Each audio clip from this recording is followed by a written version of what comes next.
We're going to explore some of the recurring problems faced with successfully executing IT projects and critical areas where you can easily and cost-effectively greatly improve your odds of successfully implementing projects on time, within budget, and to scope as planned. So let's jump right into the three critical components of project success.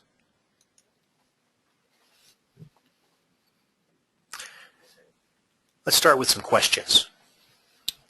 Do you know what your people are working on right now? Do you really know? Do you know why your project is late? Specifically. Do you know if you're getting the ROI that you need? You know, you may not realize it, but what you don't know can hurt you and your company's profitability. You know, you might be planning projects that your resources simply can't accommodate, or you're spending too much money through human resources and labor hours to bring in the right profit. You might be putting valuable resources on a project that is simply not that important to the organization while neglecting a project that's critical. You just don't know unless you have a bird's eye view of everything. As they say, knowledge is power. You know, according to a recent Gartner report, 15% of all IT projects failed because of high cost variance.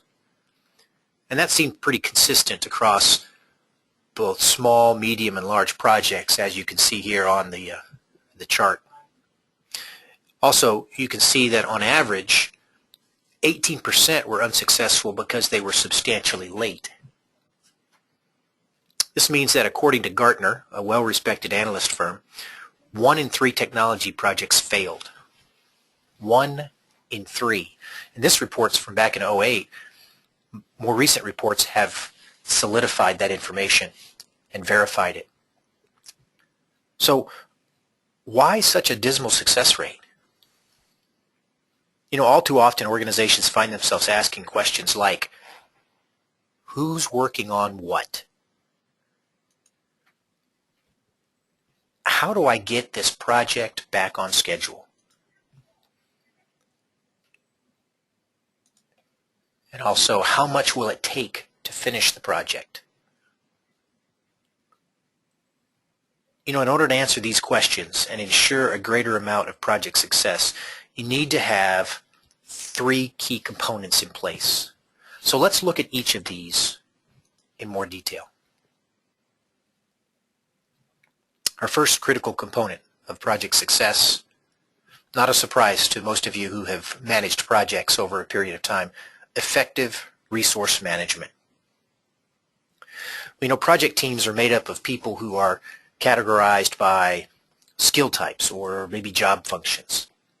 So for example, a project team might require a couple of developers, some team leads, a project manager, a few architects, maybe a database analyst or 2. And finding the right resource to assign to a project or task, making sure that that person is available, and then communicating the assignment to them. Well, that can be some of the most challenging problems facing any project-centric organization. You know, in every organization, there are always those star players. You know them. The handful of folks who are overbooked. Everyone wants these resources on their project. Every time one of those resources takes a vacation, comes down with the flu, the whole organization groans. Now, on the other hand, there are those other folks who are notoriously underutilized. Bench warmers. Even when a project manager understands resource availability, it changes. They might run around and get all the vacation schedules recorded in a big spreadsheet, only to find out a week later, it's all been moved. Project managers need real-time access to team member schedules, to their tasks and available time in order to assign people to tasks more effectively. You need to have a complete visibility and insight into those resources and their availability, which means you need to be able to see not just what project a person is working on, but also factor in those organizational initiatives. Are they doing non-project work? What about their overhead, vacation, and leave? When you're scheduling a task, you need to be able to quickly find the person or the people that you're looking for, understand if they're available, and then easily assign them to that work. This not only allows you to assign people to tasks, manage their allocation, and minimize time on the bench, but it also allows you to have insight into your capacity. You know that big project you've got coming down the pipeline for next quarter? The question is, do you have the resources that you need in order to be able to put them on that task?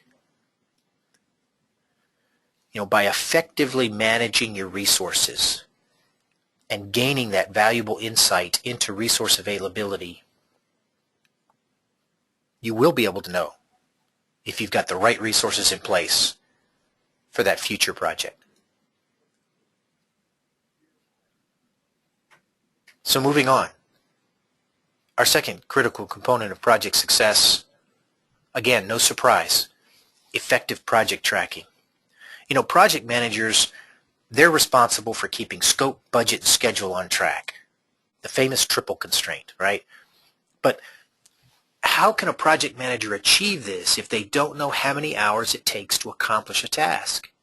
Or how many hours remain in the project?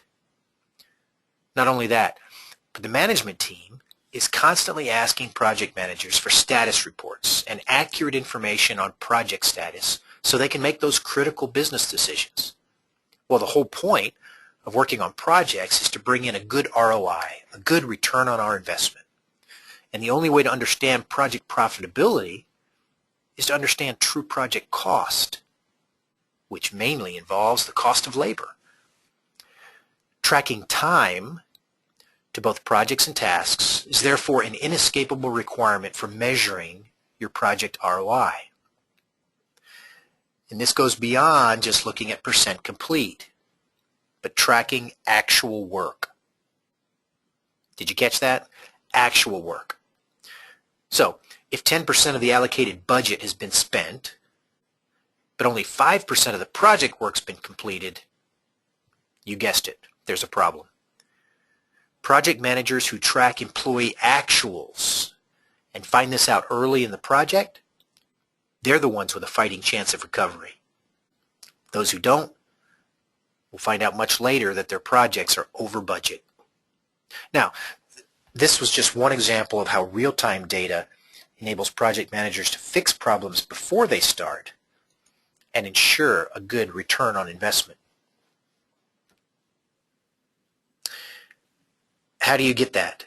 You integrate project plans with actuals. Actual work, actual costs.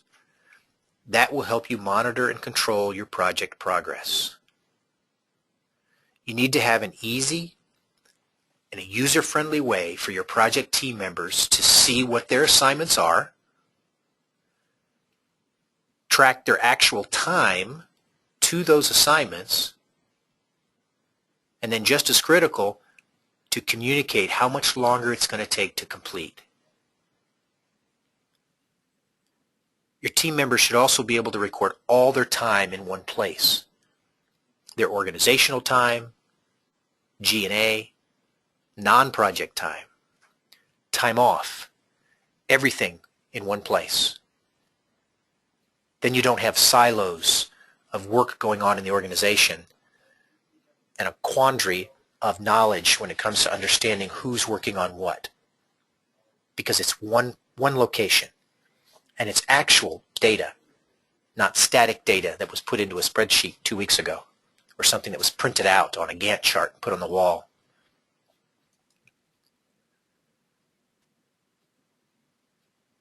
So our third critical component to project success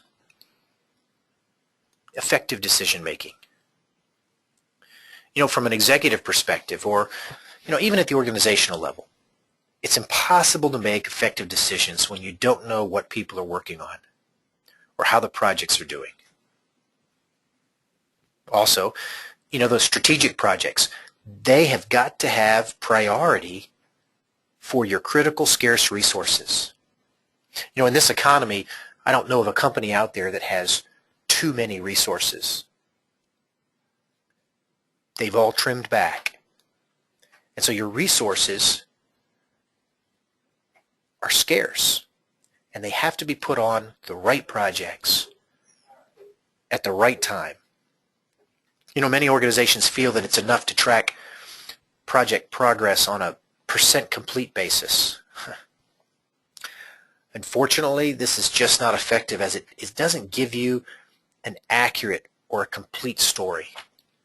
How many times have you gone into a status meeting and heard that this particular project is 80% complete? And of course, an astute project manager or an executive will respond to that and say, well, how much is remaining and how much has been done? That's actuals. Percent complete doesn't even come close. It's also not consistent with established methodologies. For instance, the PMBOK, which suggests that the only accurate measure of progress is tracking work effort or time. Presenting project data in a clear way to upper management, it's a non-trivial activity, isn't it? In fact, Edward Tufte he's written a number of excellent books on the subject of how to display complex data in understandable ways. If you've not looked at his material, I would encourage you to go to Amazon.com or your local bookstore and look him up. His last name is spelled T-U-F-T-E, Edward Tufte. Also does some seminars that travel around the country. Fantastic. His methodology is really aligned with that Chinese proverb that says a picture is worth 1,000 words. He helps you to be able to put information in such a way that it makes sense and it's clear and understandable. Now that's your job as a project manager. You need to be able to present to your executives the right information, not overkill. And you need to give it to them in a clear, concise manner so that they have the information they need to make critical decisions. Our executives, well, they just want to know what's broken and what's about to be broken, right? What are the red flags? They're the problem solvers, and they can't succeed with bad, late, or incomplete information. Well, we as project managers, we're not that dissimilar. What's wrong and what do I need to address are usually the first questions on my mind when I start every day. Right after that, next thing that's on my mind is, why do people insist on leaving 1/8 of a cup of coffee in the bottom of the coffee pot? I'll never know. You need to be able to extract and analyze accurate data. And of course, the easiest way to do this is to have some sort of reporting mechanism where each person can organize their data the way they want and produce the analytics they need in order to make effective and informed decisions. You need to be able to see project status, what people are working on, true project costs. We like to say, I want to know who's working on what, when will they be finished, and who's available for the next project. You need also to have a one pane of glass view into all your projects and resources. And by having some sort of dashboard or other visual status indicators, you can easily and quickly see what you need to be concerned about. The U.S. Air Force did this a number of years ago. They spend millions of dollars training pilots, and they put them in billion-dollar aircrafts, and they found that there's certain things that the plane can do that doesn't need pilot interaction, the autopilot feature, right? But there are certain instincts that the pilot and only the pilot can really bring out in a situation that requires critical decision making. And what they found was that the pilot was looking down at his controls and watching all the gauges instead of looking out of his cockpit and making those critical decisions that only a human brain could make. So they designed something called a heads-up display, or a HUD, which took the pilot and turned his head upward and allowed him to be looking out his canopy at the danger that's out there, and basically presented in front of him only the most critical pieces of data that he needed in order to make those accurate decisions. The heads-up display is what we as project managers need. We need to be able to see who's working on it, when will they be finished, what's remaining, who's available for the next project, which projects are in danger, and why. That's a true status report, and it needs to be dynamic, not static. This isn't something that we've printed with a Gantt chart that we've put on the wall and it's been sitting there for 3 weeks. It's dynamic. It's got up-to-date information.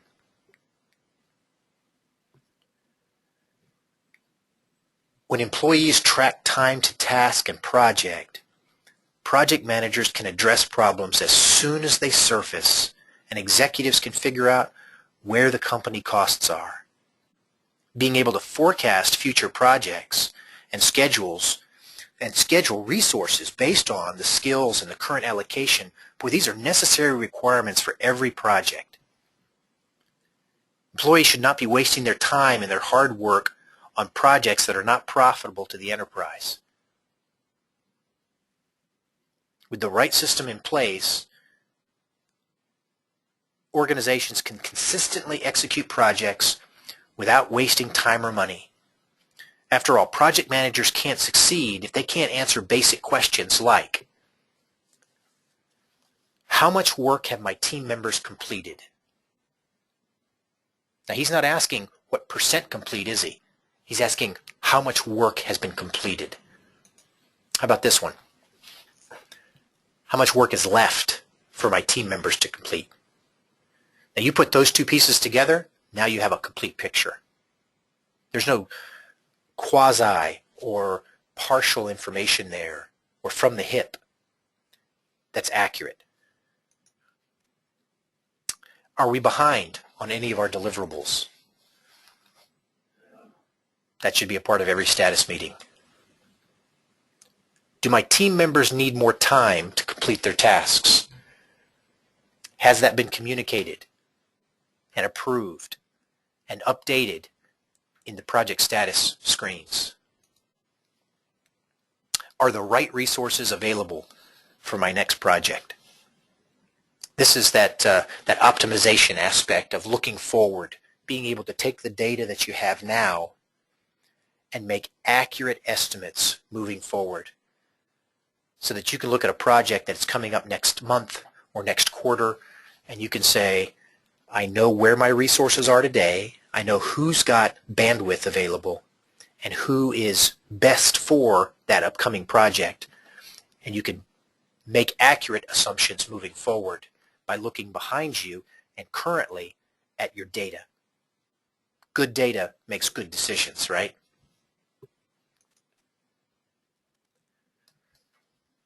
So the critical components of project success that we covered today are effective resource management, effective project tracking, and right or good decision making.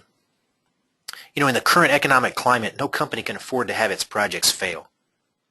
Projects fail for a variety of reasons. Sometimes they run late, sometimes they go over budget. You know, other times project managers realize to their dismay that the project was inaccurately scoped to begin with. You know, upon closer examination, it becomes evident that most of these issues that contribute to project failure can be traced back to these three components: resource management, the tracking of actuals, and visibility to real-time data. Without an effective system in place, project managers must constantly scramble for the information to answer these questions. They must also do their best to convey it to upper management in a clear and a concise manner through status reports and updates. It's impossible for executives to make right strategic decisions when they don't know what people are working on or how the projects are doing. Additionally, if strategic projects don't have priority for your critical scarce resources, it'll cause the company undue stress. Now, by incorporating these three critical components, insight into resource availability, integrating your project plans with actuals, real and accurate data for analysis, you can put yourself in a position to better ensure project success. Well, that concludes our presentation for today, and I'd like to go ahead and open up the forum to take your questions. Give me just a moment here to collect the questions that are coming in, and I would ask you to click on the Questions tab and submit your question. And we've got about 6 minutes here, so let's go through the questions that we have coming in already. If I don't get to your questions online today, go ahead and continue to submit them, and we'll respond to those electronically since we have your email address. So let's go ahead and take our first question today. Our first question is from Daniel.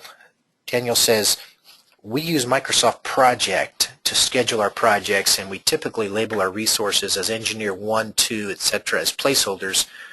We're finding this to be problematic. Do you have any recommendations? Well, Daniel, you're not alone. You know, a lot of folks who don't have a centralized visibility across their resources will put in those generic resources like you've done, and we find that real common in Microsoft Project. So, for example, if I'm in an organization and I'm doing a technology project, I need a DBA, I need some solution engineers, etc. I don't know who's actually going to be doing that work, nor do I actually have visibility of those people or direct access to them, but I know what I need, so I put in those generic resources, and at some point I'll speak to the resource manager and understand how I'm going to actually staff that and who that DBA and that solution architect are actually going to be. One of the things that I find is that when you put into place a process by which you have a kind of a centralized visibility of resources across the organization, Daniel, whether it's you, the project manager that's actually assigning those resources and staffing the project, or whether it's going to be an individual resource manager, it kind of does away with the need to put those generic resources into place. Rather, your tasks dictate putting in your requirements. So I need 2 DBAs and a solution architect for the task. And then I can see that, okay, I've got this task that needs the DBAs and the solution architect, but it's not yet allocated. The task is coming up, and I don't have anybody actually assigned to this. So before this even starts, I can go in and find some people to put on the task, make sure that that task gets assigned. I've got somebody available that's aligned with the work. You know, one of the things I find a lot of, Daniel, is organizations they'll come up to a project. They've got a task due next week, and guess what? It's still labeled as developer number 7 that's assigned. Not a real person. Well, now they've got a problem, because what happens if all the developers are unavailable? What are they going to do? Are they going to delay the project? They're going to spend a lot of cycle time trying to update everything and accommodate this particular schedule. So by having that centralized visibility to your resources across projects, and also adding those variables outside of your project, it'll give you tremendous insight into that, and it will really cut down on errors of assigning work, and it'll also help you to better staff your projects without having to use a lot of those generic resources and getting into the trouble that sometimes can cause you. So thanks for that question, Daniel. Let's move on to our next question. Looks like Mylan has a question. Says, what was the author or the name of the recommended book? The gentleman's name is Edward Tufte. It's Edward, E-D-W-A-R-D, Tufte, T-U-F, as in Frank, T-E. He's got numerous books out, and all of them are on this same topic of visualization and making data, presenting data in such a way that it's meaningful. So I would just, if you would just, you can actually go to Google and type in Edward Tufte, and it'll pull up a half a dozen books, easy, that he's written on the topic. That would be helpful for you. Let's go on to our next question. Our next question comes in from Racine. Racine says, you mentioned that tracking time to task is important. Do you have advice on how to put this process in place for someone who's not currently doing it? Boy, that's a great question, Racine, and a difficulty. It's a real problem in most organizations. But even though it's a bit scary, I would say, Racine, don't be afraid of it. It's something that you could do. It's not an impossibility. It's going to take some time. It's change, and change is difficult in an organization. Here's a couple of things that you need to be considerate of. Number one, it's going to represent a culture change, right? It's going to be a different way of thinking. In a lot of organizations, you'll find resistance, right? You'll get people who say, I'm a salaried employee. Why do you need to understand what I'm doing? Or I don't really need to record my time. What I recommend when you're putting this process into place is really two key areas. One, Racine, is you want to make this as easy and approachable for your people as possible. Don't make it a big intrusion on their day. Make it something that's very easy for them to go in and record that information. Basically where it doesn't take them a lot of time, where they don't have to take an extra line item on their timesheet that records how much time it takes them to actually record their time, right? Most often people are not overly excited about having to track their time, and that's probably not going to change, but it's valuable information, and it's very easy for you to be able to do that. Here's a rule of thumb I like to use. If it takes your people longer for them to explain to you how much they don't like to track their time than it does for them to actually track it, now you're on the right path. And then secondly, Racine, I would recommend to all my customers, it's my opinion, it's probably the more important of the two, is to offer a lot of transparency. Really explain to your employees what it is you're trying to do. When you're putting this into place, what you want to use, why you want to use this information. Most people's resistance to this are coming from the big brother aspect, right, of looking over your shoulder. Why do you need to know what I'm doing? You're micromanaging me. And that's not what you're doing. What you're doing is you're recording what's actually happening with the projects, so you're able to better manage those, and you're better able to manage the resources, and ultimately enables you as a project manager to help the resources do their job even better. So have a lot of transparency, make it open to your employees, let them see what you're doing and how it's going to be used, and I think you'll find that to be successful for you. Well, we've come to the end of our time. I promised to keep you right at 30 minutes, and I don't want to push over. I recognize you have jobs that are important. You've got projects to manage and people to manage, so I'm going to let you get back to that. But I do want to say thanks for attending our webinar today on the 3 critical components of project success. I would encourage you to visit our website shown on the screen there if you want some more information about what Journyx does.